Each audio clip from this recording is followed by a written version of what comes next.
ठीक है, अब मैं आता हूं सर, मैं आता हूं। एक बड़ी खबर बीजेपी की जीत पर सांसद कार्तिकेय शर्मा ने पोस्ट किया है।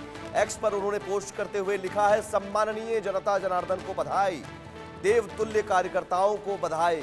सांसद कार्तिकेय शर्मा का ये पोस्ट और जनता जनार्दन को बधाई देते हुए उन्होंने ये लिखा है कि देवतुल्य कार्यकर्ताओं को बधाई, जो कि कार्यकर्ताओं ने भी बहुत कड़ी मेहनत की। इस पूरे कैंपेन में आप देखें तो एक एक गली, एक एक मोहल्ले में कार्यकर्ता गए और ये समझाने में कामयाब हुए, ये बताने में कामयाब हुए कि दिल्ली में जो कुछ अब तक हो रहा था वो सिर्फ और सिर्फ खोखले वादे। दिल्ली में एक ऐसी आपदा सरकार जो ईमानदारी का नकाब पहन करके बैठी थी, परंतु भ्रष्टाचार उसकी रगों में था, हर रग में उसका भ्रष्टाचार था। दिल्ली के लोग पिछले 10 वर्षों से गंदा पानी पीने पर मजबूर थे। दिल्ली के लोग अपना अगर कोई बीमारी आ जाती थी, इलाज कराने के लिए मजबूर थे। दिल्ली के लोग जो इन्होंने कहा था कि हम अच्छे स्कूल देंगे, उस शिक्षा से वंचित थे। और आज दिल्ली के लोगों ने नरेंद्र मोदी जी की उन जन कल्याण नीतियों के ऊपर मोहर लगाई है, मोदी जी के कामों के ऊपर मोहर लगाई है और आपदा सरकार को बाहर किया है।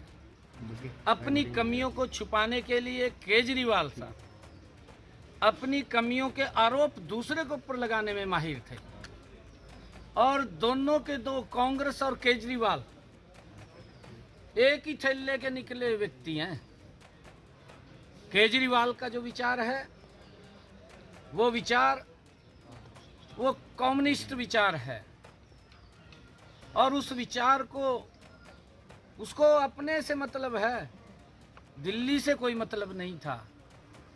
दिल्ली के लोगों को सुविधाएं मिलनी चाहिए, उससे कोई मतलब नहीं था। दिल्ली के नाले, दिल्ली के सीवरेज, दिल्ली की गलियों में पानी, जो लोगों ने पिछले 10 वर्षों का वो अत्याचारी शासन सहा है, आज दिल्ली के लोगों ने उस आपदा को बाहर किया है, मोदी जी की नीतियों पे मुहर लगाई है। मैं आदरणीय प्रधानमंत्री जी को बहुत बधाई देता हूं कि उनके कुशल नेतृत्व के अंदर आज दिल्ली में सरकार बनी है। और केजरीवाल ने तो अपनी कमियां छुपाने के लिए हरियाणा के ऊपर ही आरोप लगा दिया। हरियाणा का बेटा होने की बात कहते थे। जिसने हरियाणा की माटी के ऊपर जन्म लिया, उसी माटी को कलंकित करने का काम केजरीवाल ने किया। हरियाणा के लोग ऐसा नहीं कर सकते केजरीवाल कि पानी में जहर मिला करके अपने परिवार के लोगों को पिलाएंगे।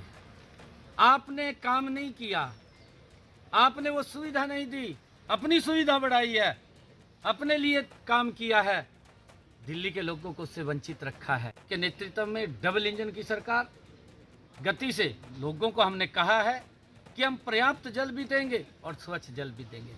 हरियाणा पहले ही स्वच्छ जल दे रहा था, दिल्ली के जल को भी स्वच्छ करके दिल्ली के लोगों तक पहुंचाने का काम हमारी सरकार। सर सीएम साहब, राम राज्य आया है दिल्ली के अंदर 27 साल बाद। कहीं ना कहीं अन्ना हजारे ने भी कह दिया शराब नीति की हार हुई है। देखिए, जो व्यक्ति सुविधाओं की बात करता था